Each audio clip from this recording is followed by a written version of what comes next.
Keputusan. Cerita pendek karya Hamidatul Habibah. Aku mau kita udahan aja, ucapnya di kursi taman belakang sekolah yang sebelumnya dia mengajakku bertemu di waktu istirahat pertama. Dialah Bian Rofik, pacarku selama 3 tahun ini. Dia pacar pertamaku. Hah? Aku sesaat bingung memahami keadaan. Maksud kamu gimana?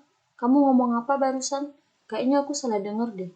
Ucapku berusaha menolak apa yang dia ucapkan sebelumnya. Iya, aku mau kita putus. Kita akhiri aja hubungan ini. Ucapnya sembari menghadapku, menatap mataku dalam. Bentar. Aku nggak paham. Kamu mau kita putus? Kenapa? Alasannya apa? Aku ada salah sama kamu.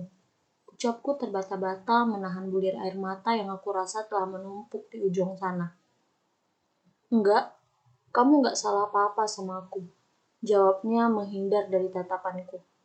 Lalu, kenapa kamu mau kita putus? Kenapa tiba-tiba gini? Tanyaku ulang. Kamu enggak salah, tapi hubungan kita ini yang salah. Kita enggak seharusnya menjalin hubungan ini sedari awal. Jelasnya masih enggan menatap ke arahku. Maksud kamu nyesal pacaran sama aku. Kamu nyesal kenal, ketemu, dan deket sama aku. Gitu maksud kamu. Tanyaku masih dengan air mata yang berusaha agar tidak jatuh. Enggak, aku enggak pernah nyesal kenal sama kamu. Aku enggak nyesal adanya pertemuan ini. Tapi yang aku sesali, kenapa aku mengajak kamu menjalin hubungan ini dulu. Jelasnya sedikit melirik ke arahku. Mungkin memastikan apakah aku yang hampir menangis dengan suara serak yang aku ucapkan tadi. Aku bingung. Aku bingung gimana merespon keadaan ini. Kamu bilang kamu nyesal adanya hubungan ini. Tapi kamu gak jelasin alasannya apa. Tolong jangan gini. Please. Ucapku lirih sambil menunduk. Dan ya, air itu telah jatuh beberapa tetes di atas rok abu-abu yang aku kenakan. Panggilnya lembut, seolah meyakinkanku atas alasan yang akan dia ucapkan. Jangan nangis. Aku udah gak bisa menghapus air mata itu lagi untuk kamu. Aku sadar, Nay. Selama ini hubungan yang kita jalani itu salah. Salah di mata agama, Naila. Kemarin aku nganterin Bunda pergi kajian. Dan aku nungguin di dalam mobil sampai Bunda selesai. Dan kamu tahu, Nay, apa yang aku dengar selama aku nungguin Bunda? Entah ini memang hidayah yang Tuhan kasih buat aku, atau emang karena aku udah terlalu jauh darinya. Dan aku rasa ini adalah pesan yang sengaja dia mau sampaikan ke kita lewat kajian yang aku dengar kemarin, Nay. Kalimat yang aku dengar dan menjadikan itu alasan aku buat mengakhiri hubungan ini, Nay. Ustadznya bilang, laki-laki itu yang dipegang ucapannya. Tapi kalau hanya sebatas di mulut saja, itu hanyalah omong kosong. Dia juga dibuktikan dengan tindakan. Dan dalam Islam, tidak ada istilah pacaran atau hubungan sebelum adanya akad nikah. Kalau laki-laki itu benar-benar mencintaimu, maka dia tidak akan mengajak pada jalan yang salah. Jalan yang Allah tidak ridho di dalamnya. Kenapa? Karena kalau Allah saja sebagai Tuhan yang bisa dia khianati, apalagi kamu yang hanya sebatas manusia. Mendengar itu aku tertampar, Nay. Malu aku rasanya. Padahal aku rasa hidupku sangat cukup untuk aku nikmati. Keluarga yang lengkap, teman yang baik, prestasi yang aku raih, rasanya semua itu tidak adil untuknya jika aku balas dengan berkhianat kepadanya. Selain itu, yang paling aku sedihkan, aku juga nggak mau kamu terseret terlalu jauh dalam hubungan yang salah ini, Neng. Jelasnya sambil menatap jauh ke depan sana, seolah-olah dia sedang menatapi waktu yang telah terbuang selama ini. Kamu nggak sayang sama aku? Tanyaku masih dengan suara lirih menatap ujung sepatuku. Sayang, banget malahan. Tapi justru karena aku sayang sama kamu, aku nggak mau kita terjebak dalam lingkaran ini terlalu lama. Kamu terlalu berharga bagiku jika hanya aku ikat dalam hubungan yang tidak ia ridhoi. Tapi untuk menjalin hubungan yang serius pun, aku belum sanggup. Dan masa depan kita juga masih panjang. Masih banyak impian yang harus kita wujudkan. Jadi, mari kita fokus untuk masa depan kita aja dulu. Kita sekarang juga telah berada di penghujung masa SMA kan? Aku ingin raih cita-citaku yang telah lama aku impikan. Dan kamu juga harus berjuang untuk mimpi-mimpi yang telah kamu impikan. Impian yang kamu dambakan selama ini. Suaranya seakan berusaha ikhlas atas keputusan berat yang sedang ia pilih. Dia tidak menatapku, tapi aku merasa seolah-olah dia berusaha kuat agar aku juga yakin pada keputusan ini. Untuk sesaat tidak ada yang mengeluarkan suara. Semua terasa berjalan sangat lambat.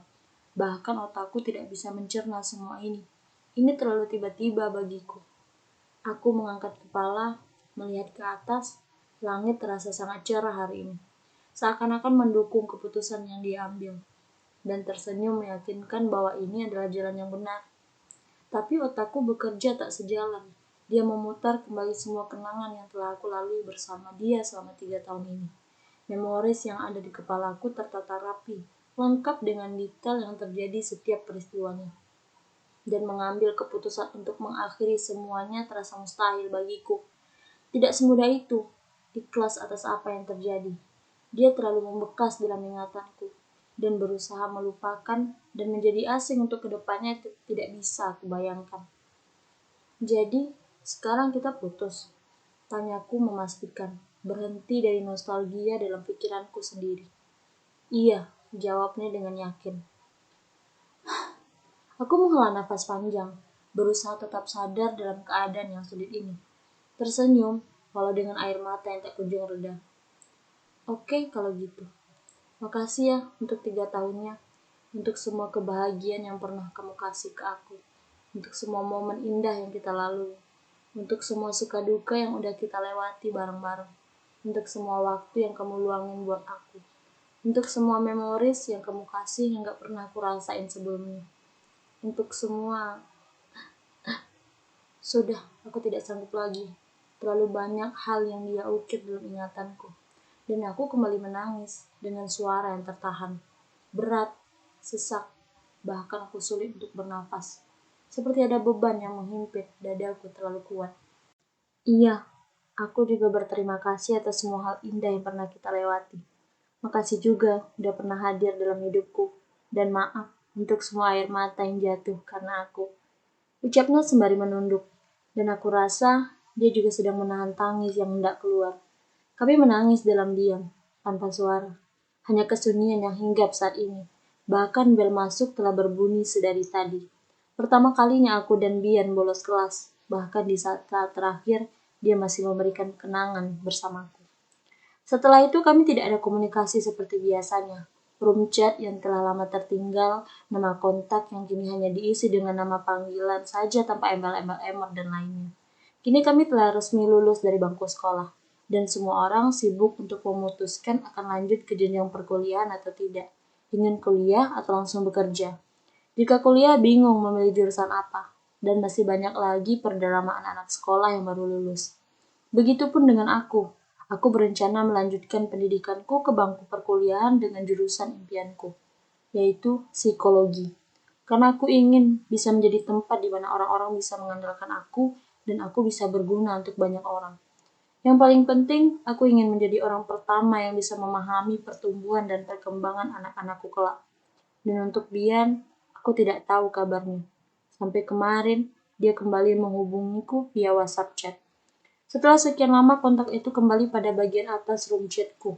Pesan yang dia kirim membuat aku terdiam sesaat dan membuatku berpikir, apakah sebegitu tidak inginnya dia melihat dan bertemu denganku. Dia mengabariku kalau dia ingin melanjutkan pendidikannya di luar negeri dengan jurusan yang sama seperti yang dia ceritakan kepadaku dahulu, kedokteran. Tapi kenapa harus luar negeri? Kenapa tidak di sini, di kota dan negara yang masih sama denganku? Dia juga bertanya kepadaku apakah aku bisa pergi ke bandara saat dia berangkat lusa. Dia ingin mengatakan sesuatu kepadaku, katanya.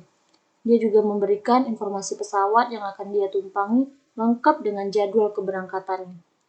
Jika kamu bisa, datanglah pada pukul 5 sore. Ada hal yang ingin aku katakan. Begitu akhir pesan yang dia kirimkan. Di sini aku sekarang, bandara, tepat pada pukul seperti yang dikirimkan kepadaku sebelumnya. Aku berdiri tidak jauh darinya sekarang, sekitar 2 meter. Tersisa hanya kita berdua. Keluarganya telah pulang terlebih dahulu karena ada urusan yang harus mereka selesaikan.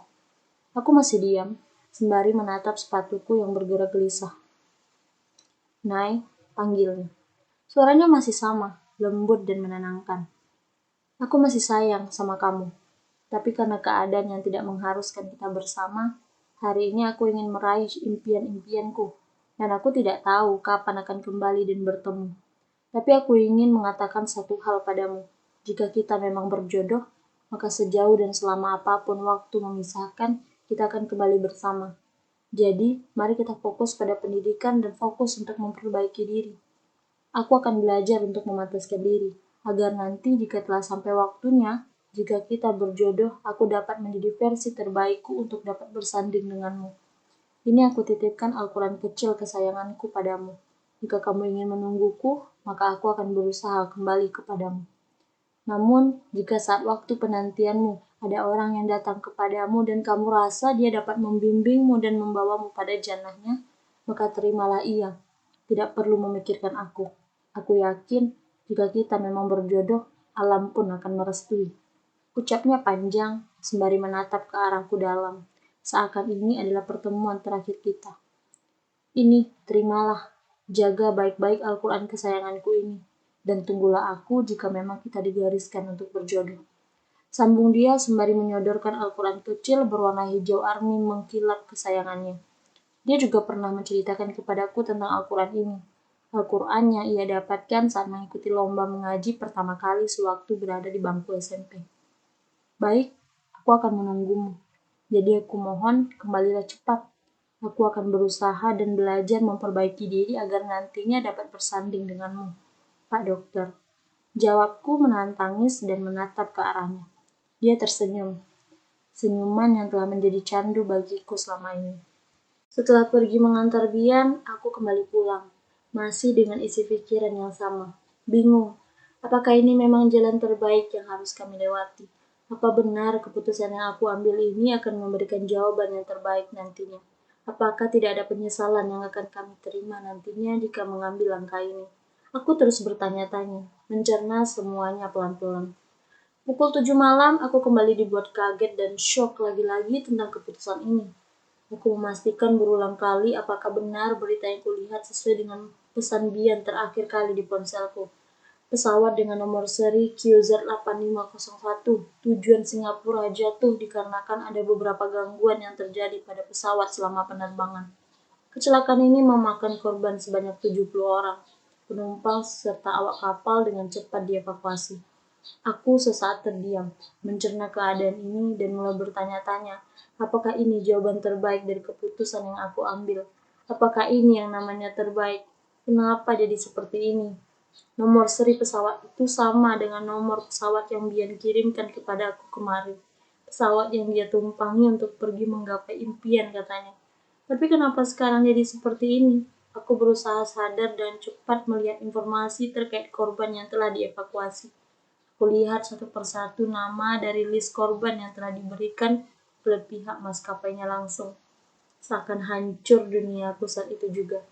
Namanya, nama Bian Rofik, tertera sebagai korban yang ditemukan dalam kecelakaan itu. Dia sudah tidak ada. Cepat inikah jawaban yang Tuhan berikan dari pertanyaan-pertanyaan kosongku sebelumnya? Apakah ini yang dikatakan terbaik? Di mana letak baiknya? Tolong katakan padaku. Baru beberapa jam yang lalu kami bertemu, membuat sebuah janji, berusaha ikhlas atas jalan yang dipilih untuk berusaha mendekat kepadanya, memutuskan hubungan yang kata orang dilarang, dan berusaha memperbaiki diri untuk dapat nantinya bersama dalam ikatan yang kata orang suci. Lantas kenapa sekarang alam seolah-olah memberi jawaban bahwa jalan itu bukanlah jalan yang tepat? Kenapa sekarang di saat kami berusaha untuk ikhlas, jawaban seperti ini yang malah datang? Aku sesaat menyalahkan takdir yang ada. Tidak seperti ini alur yang aku inginkan. Jika ini hanya mimpi, tolong bangunkan aku. Mimpi ini terlalu menakutkan dan menyakitkan bagiku. Aku mohon,